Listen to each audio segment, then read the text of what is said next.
Okay, so moving on from the psychology of artists and assholes, let's talk about art colonies, which is the safe haven for both artists and assholes to be who they truly are. Is this like a hippie commune artist community? We live together, we create together kind of thing? Yeah, honey. Okay.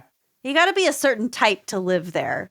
Yeah, the type that doesn't require running water to wash yourself, for one. Well, a lot of these had running water. They were like All right, good. full. Okay, we'll get to it. All of these artist colonies should be like sponsored by Lumi deodorant because I'm sure they reek. I know.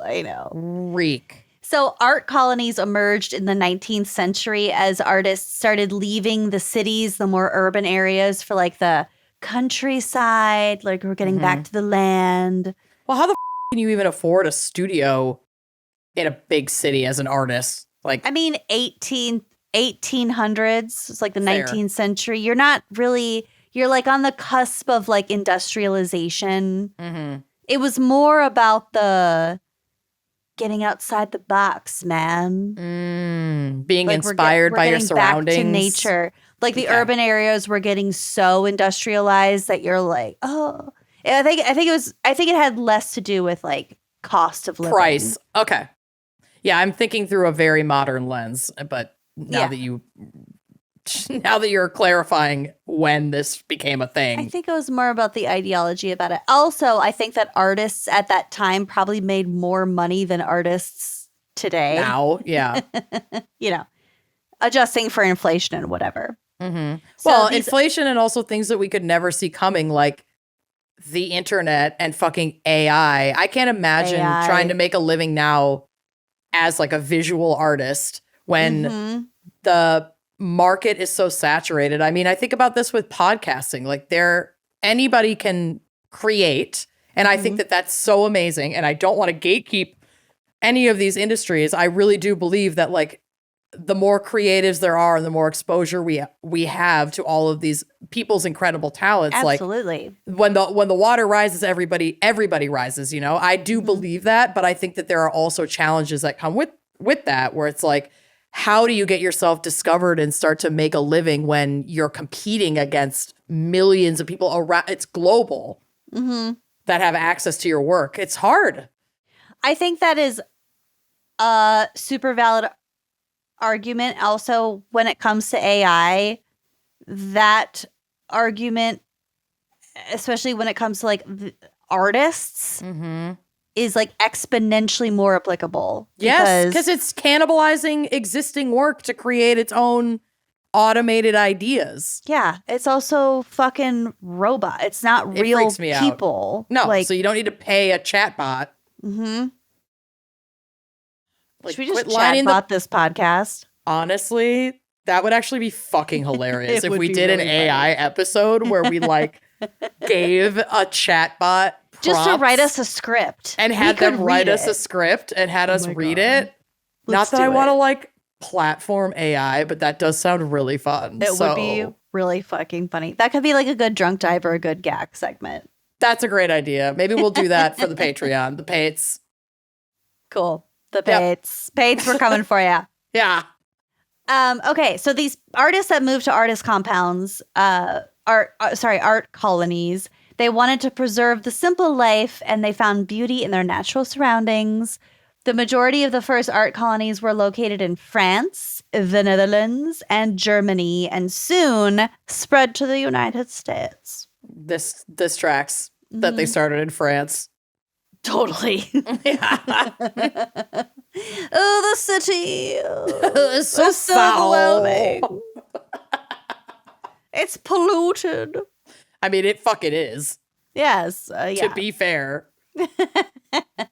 According to the Traditional Fine Arts Organization, some of the more well-known historic American art colonies include the Birdcliff Colony, Bird with a Y, Beardcliff. Like a person's name. Yeah, but Bird with a Y and Cliff with an E. Where is that? It's just outside of Woodstock, New York. Ever heard of it? Of course. Okay. Mm-hmm. This shit's upstate. Yeah, this has got old money. Yeah. This is the oldest operating arts and crafts colony in America. So in Okay. 1902, construction of the Beard-Cliffs art colony began on Mount Guardian, just outside of Woodstock, New York. When construction finished in 1903, the colony had 30 buildings. So this is like a whole... That's big. It's a colony. It's a village. Mm-hmm. This colony is often referred to as the textbook example of a utopian arts and crafts community. Okay. But also, I feel like an art colony feels a little bit kind of stuck up, like a little bit self-aware. Yeah. But when you throw crafts into I was just going to say, now it's sounding like hippie summer camp. And that sounds fun. I'm in it for the crafts. I'm fully in it for the crafts, which is art. It is art. In its own way. But it's something about mentioning the crafts portion of it that makes it a little bit more appealing, a little more down to earth, a little bit more accessible. Accessible. I'm here with that. A little bit more popsicle sticks. Yes. I want to make those like popsicle stick yarn, like cross weavings. Wasn't it called like the Eye of Jesus or something really religious? Ew, probably. I want to make GIMP bracelets. I want to make those beaded lizards. Yeah. Yes, totally. Remember those beaded lizards? I love that all the cool girls had those on their backpacks. Yeah. We need to bring those back. A cool girl taught me how to make those. 1000%. I never hung out with enough cool girls to ever learn how to make those. So now I have to heal my inner child and learn how to make it. I hung out with one cool girl one time. She taught me how to make a beaded lizard. I never looked back. I never hung out with her again.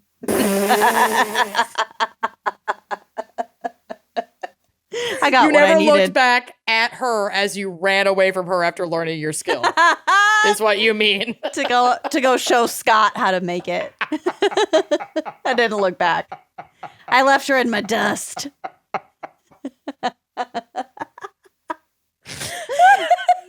Just kidding. I just picture me like, thanks, bye, like scurrying away. Never speaking to her again. Thanks, Alexandra. What was the cool girl name? Tiffany. Oh, Samantha. Kelly was such a cool girl name in like the late 80s, early 90s. Yeah. Jennifer. Jennifer. So many cool girls. Every Jennifer was a Natalie. Cool girl. Oh, damn. They knew how to make beaded lizards. Let me fucking tell you. And they were also like so good at the GIMP keychains that were like the spiraling, like that like plastic floss that you could like fold over and knot. I remember the plastic. Way. Yeah. You could make these like like Stussy S on crack 3D like spiral. Oh, damn.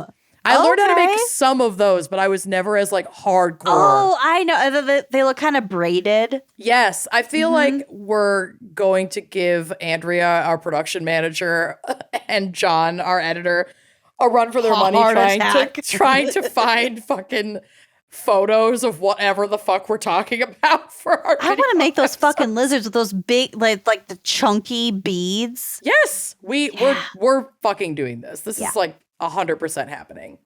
Yeah. Right, Beans? Beans is back. I remember once I tried to make a lizard, but I like fucked it up and it just turned into like a triangle and I just called it a manta ray. Yes. Accurate. Because you're an artist, bitch. You're a fucking artist. I'm an just artist. they can't see it. Box. Yeah. I'm a creator. If they can't see it, that's their fucking problem, not yours. Move to Beardcliff, okay? I made this at Beardcliff. Okay. Beardcliff had 30 buildings. Textbook example, blah, blah, blah. Beardcliff had many notable guests, including Leon Barzin, Bob Dylan, Ava Hesse. Sure. She was a sculptor. You'd probably recognize her stuff. It's like a lot of it's really like hairy looking. Cool. I like, love texture and sculpture like that, where it looks like creepy little details. Yeah. So she lived in like the well, she was creating in like the 60s, 70s. She died at the young age of 34. Oh no. She had like some brain thing, but she Ugh. created a whole bunch of shit, Cool. and it is very well known. It's recognizable. You'd recognize it. Sick. And Helen Hayes, who I didn't Google. In 1976, the colony was given to the Woodstock Guild of Craftsmen and is still operating today under the name Woodstock Beerdeklife Guild. So I think you can go visit it. We must. And we have to go and make these lizards and be kicked out on day. Like, I don't know what you thought this was, but this is not for you, ladies. Camp Beerdeklife. Crafts. Crafts. We're here for crafts. I don't know why we're doing this accent. It's in upstate New York. Beerdeklife. Beerdeklife. Started in the Netherlands. That's true. If we're going to blend in, we have to sound like totally Dutch, like dopey little Dutch ladies. I'm already there. I'm way ahead of you. Okay. I'm in. Next one you might be familiar with is the Taos Art Colony. Taos. Why would I be familiar with that? I don't know. Taos. Taos. Isn't that how you say it? In Taos. like New Mexico? Sure. Okay. I gave you way too much credit. Okay. You really did. Taos was New Mexico's premier art colony and the first significant art colony in the American West. Its founders, Ernest Blumenschein and Bert Phillips, and Bert Taus, were on a painting expedition together when their carriage broke down near Taos in 1898. They got a flat tire. They ate each other to survive, and on that spot, they built an artist colony. The remaining one built an artist colony. The one that was left. This is where Taos shows up, eats both of these fucking idiots, and uses their shit to make an artist colony. This is the only play-by that I will be allowed. Taos needs salt art colony. Yes. Okay, so they got a flat tire in 1898 near Taos. They were in awe of the natural beauty and intrigued by the Taos Pueblo Indian and Hispanic cultures. And this totally reminded me of the plot line of, what's that Showtime show with, why can't I think? Nathan. With Nathan Fielder and, Emma Stone. Emma Stone, yeah. I don't have Showtime, but I have heard it's very, very good. Oh my God, it's so fucking funny. It sounds like a modern version of this. Yes, The Curse. Yeah. Yes. It sounds like a modern version of this. So they broke down there. They were like, wow, this is a really beautiful area with like really cool, kind, artsy, like vibey people. Let's just like create an artist colony here. So the pair settled there and encouraged other artists to come and join them. Many of the artists who painted in Taos before 1940 had previously met and studied and networked in Paris. Oh. So they like already like knew each other. Good for them.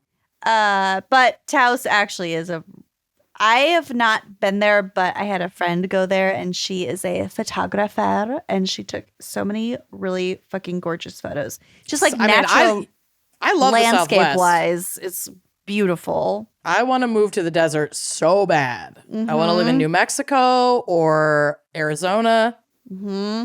Never look back. Never look back like you did to that fucking girl who taught you how to make lizards. Natalie. Jennifer. I'm going to leave you like Jennifer and just fucking peace out. And I'm going to move into Taos. I don't know why I thought I just got my cool card learning how to make the lizards and never looked back. Just needed one. Yeah. Never looked back. Mom, get me those glitter beads. Because they're the beads with the glitter in them. Yeah, those are the good beads. Yes.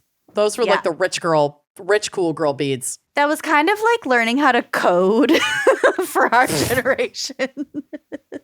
You're really was. It was. You have it's mathematical. You gotta map it out. Anyone born the after back legs to the tail, you have to measure. Anyone born after 1995 doesn't really understand that like our like games and trends when we were children, They were so analog. did not provide us with any usable skills for our future. not a fucking one. What am I doing now with GIMP spiral keychains and fucking beaded lizards? Fuck all is what I'm doing with that. And like everybody in our age knows how to do that shit, so it's not like it's valuable. You can't sell it on Etsy. You can't monetize it. Nope. It's very limited in its application. So limited. It's tragic. No applicable skills. Oh my God. Okay, the last art colony is called the Lyme Art Colony. Lyme, as in the disease. Okay. This art colony was established in 1899 by painter Henry Ward Ranger in Old Lyme, Connecticut. Well, I sure hope you liked that clip. If you did like that clip, make sure you are subscribing to our YouTube channel, leaving us a nice review, and joining us on Patreon for even more video content, audio content, salacious content all around. Come join us. Treat yourself.